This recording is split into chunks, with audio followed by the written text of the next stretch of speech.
उत्तर प्रदेश के मुख्यमंत्री योगी आदित्यनाथ कह रहे हैं कि दुनिया भर में हिंदुओं पर अत्याचार हो रहे हैं। चाहे बांग्लादेश हो, चाहे संभल हो, चाहे कहीं पर भी हिंदुओं को अत्याचार का सामना करना पड़ रहा है।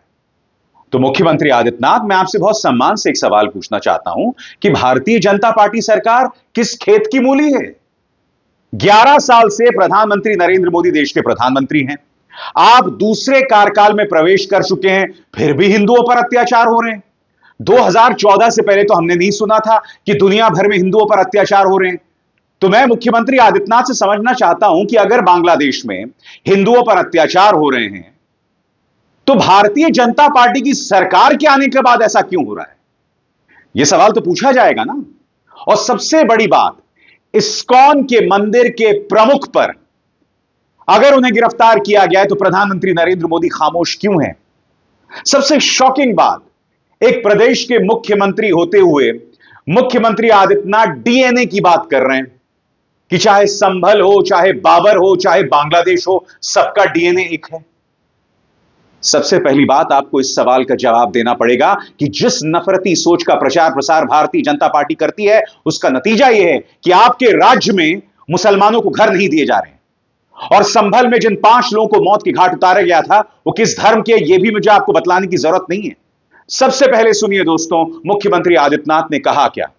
अखिलेश ने इसका करारा जवाब भी दिया। अखिलेश यादव कह रहे हैं कि भाई दोनों की डीएनए की जांच हो जाए। ये कैसी भाषा का इस्तेमाल कर रहे हैं मुख्यमंत्री आदित्यनाथ?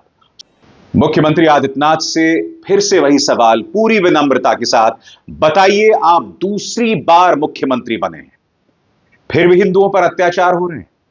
प्रधानमंत्री नरेंद्र मोदी 11वें साल प्रवेश कर चुके हैं इस देश के प्रधानमंत्री के तौर पर। अधिकतर राज्यों में आपकी सरकार है। बताइए, फिर भी यह सब हो रहा है। अगर बांग्लादेश में हिंदुओं पर अत्याचार हो रहे हैं तो कृपया बताइए आप क्या कर रहे हैं? आप तमाशा क्यों देख रहे हैं? अरे जब बांग्लादेश में हिंदुओं पर अत्याचार हो रहे थे 1971 में, जब पाकिस्तानी सेना कहर बरपा रही थी, तब यह आयरन लेडी इंदिरा गांधी ने पाकिस्तान को दो फाड़ कर दिया था। अब मैं आपसे यह तो नहीं कह रहा हूं कि आप बांग्लादेश को दो फाड़ कर दें, मगर कम से कम बहाने मारना तो बंद कीजिए। कब तक इस तरह की रुताली, कब तक हिंदुओं को भड़काया जाता रहेगा, डराया जाता रहेगा कि भाई तुम्हारा वजूद खतरे में है? मैं बार बार आपसे कहता हूं दोस्तों, जिस तरह से मध्य पूर्व में कट्टर इस्लामिक धर्मगुरु अपने अनुयायियों को भड़काते हैं कि इस्लाम खतरे में, यही अंदाज़े बयां भाजपा का है। मुख्यमंत्री आदित्यनाथ वो हैं जिन्होंने चुनावों के दौरान कहा था कि यह चुनाव 80% बनाम 20% है। यानी कि एक राज्य का मुख्यमंत्री खुलकर इस तरह की बातें कर रहा था।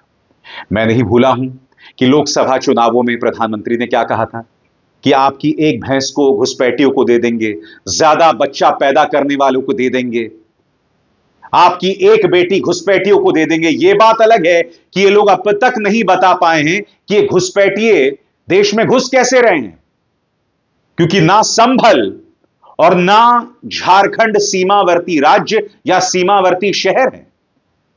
अब भारतीय जनता पार्टी यह दावा कर रही कि संभल के अंदर पाकिस्तानी कारतूस मिले। यह सरकार में मंत्री हैं गिरिराज सिंह, जो बार बार पाकिस्तान जाने की बात करते रहते हैं।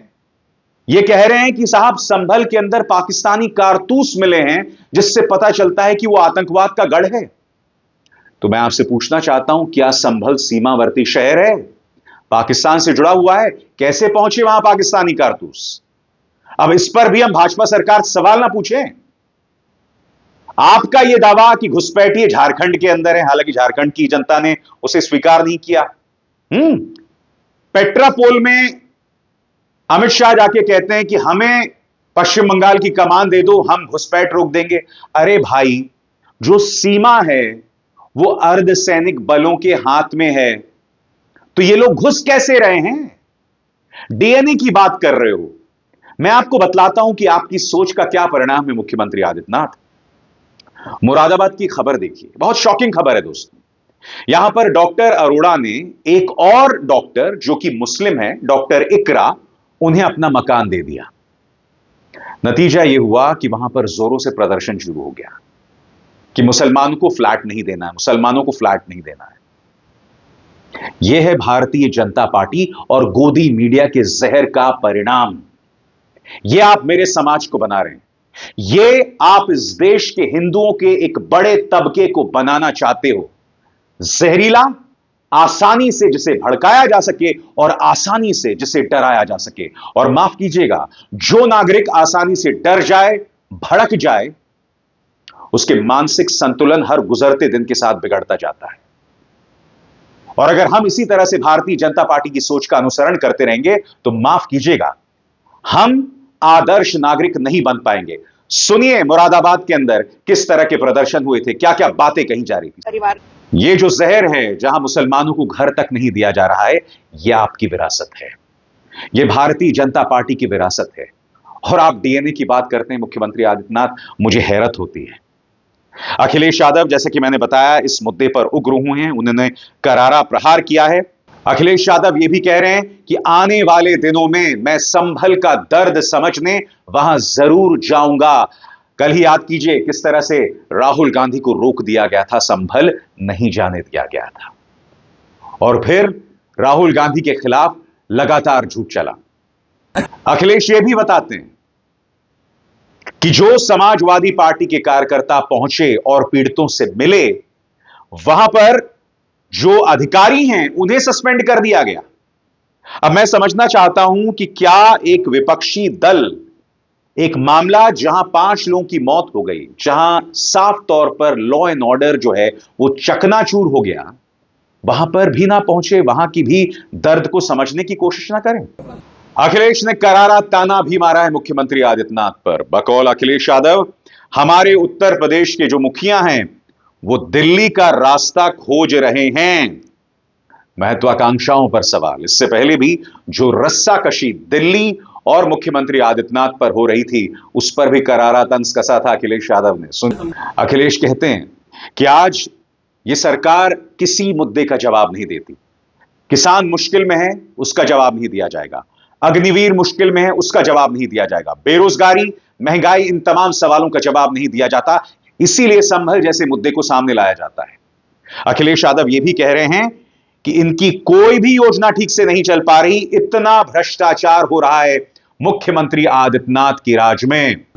आज ये सवाल पूछा जाएगा दोस्तों कि भारतीय जनता पार्टी के पास क्या हमारा वोट हासिल करने का बस यही तरीका है? क्या वो लोग हमें सिर्फ भड़का सकते हैं, डरा सकते हैं? सबसे बड़ी बात, आप वो धर्म जो सर्वधर्म संभाव में विश्वास करता है, जो वसुदैव कुटुंबकम में विश्वास करता है, उसे आप क्या बनाना चाहते हैं भाई? सिर्फ आपके वोटों के लिए मैं अपने धर्म को इस तरह से बर्बाद होते देखूं? हर गुजरते दिन के साथ आपको हिंदुओं को डराना होता है। आपको यह समझाना पड़ेगा कि प्रधानमंत्री नरेंद्र मोदी और आपके राज में हिंदू पीड़ित क्यों हैं। आखिर क्यों अब हम ये सुन रहे हैं, और ये आपके शब्द हैं कि दुनिया भर में हिंदुओं पर अपमान हो रहे हैं या अत्याचार हो रहे हैं? क्यों, मैं समझना चाहता हूं। ऐसा क्या किया है भाजपा ने कि आपकी सत्ता आते ही यह सब दुनिया भर में हो रहा है? और आपको क्या लगता है, जो आपकी नफरती सोच है उसका क्या असर पड़ने वाला है? जो नफरती सोच मुरादाबाद में दिखाई देती है या तमाम मॉब लिंचिंग्स में दिखाई देती है, आपको क्या लगता है उसका क्या असर पड़ने वाला है? क्या आपको अंदाजा है कि मध्य पूर्व में इसके बाद भारतीयों के लिए कितनी मुश्किल पेश आने वाली है? क्योंकि वहां पर भी दिमाग से पैदल कई लोग हैं। आपको क्या लगता है, जब आप यहां पर मुसलमानों को दोयम दर्जे का नागरिक बनाएंगे, उन पर इस तरह से अत्याचार किया जाएगा, जब खुद प्रशासन एक तरफा सोच अपनाएगा, जो हमने उत्तर प्रदेश के उपचुनावों में देखा था, महिलाओं पर आप पिस्तौल तान रहे थे, वोट डालने में मुश्किलात पैदा की जा रही थी, उसके बाद आप क्या उम्मीद कर रहे हैं? क्या संदेश जाएगा बताइए? निहायत ही शर्मनाक सोच है भारतीय जनता पार्टी की, और देश की जनता इसकी कीमत चुका रही है, चुकाएगी नहीं, चुका रही है। और इन लोगों के पास सिवाय जहर उगलने के और कुछ नहीं है। अभिसार शर्मा को दीजिए इजाजत। नमस्कार। स्वतंत्र और आजाद पत्रकारिता का समर्थन कीजिए, सच में मेरा साथी बनिए। बहुत आसान है दोस्तों, इस ज्वाइन बटन को दबाइए और आपके सामने आएंगे ये 3 विकल्प, इनमें से एक चुनिए और सच के इस सफर में मेरा साथी बनिए।